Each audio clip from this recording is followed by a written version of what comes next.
So these two verses were highlighted to me yesterday, and this is in Romans 6. It's from verse 1. It says, "What shall we say then? Shall we go on sinning so that grace may increase? By no means. We are those who have died to sin. How can we live in it any longer?" And this just reminds me how some people's attitudes are, and how they kind of abuse God's kind, or try to. Can you just say, you can't abuse necessarily God's goodness because He knows that you're abusing it, but in that kind of term, how people may try and abuse His kindness. So people may think, well, especially kind of like outside Christianity, or maybe people who are just like tipping their like toes into it, that sort of thing, where in fairness, technically I could do whatever I want because God will forgive me because His grace is so good. But here's the thing, yes, God will forgive you, but He's not stupid at the same time. He knows when you're just like, you're kind of using Him to the point, and then you've got to kind of, you've got to answer those questions when it does come. But here's the thing as well, this thing like saved by, always saved by grace. I think that's what the thing is. Once saved, always saved.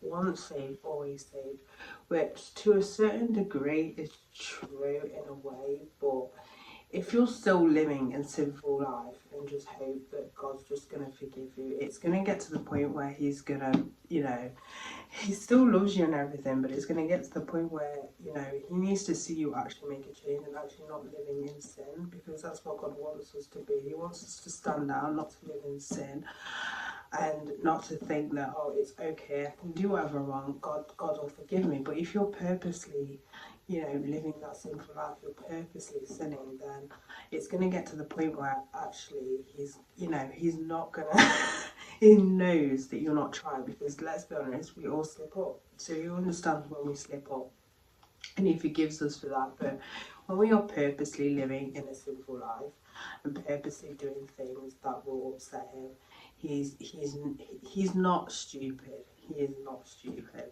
Let's just say He is not stupid. So when it said that, shall we go on sinning so that grace may increase, like as if like every sin we do, His grace will get bigger and bigger and bigger to the point where we can do whatever we want and it's okay because He loves us and He will forgive us, which is true. He loves us and He will forgive us, but He's like a parent, like, well, a good parent, let's just say.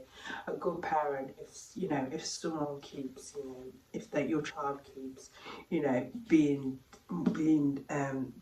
doing things that are wrong, you're going to obviously discipline them.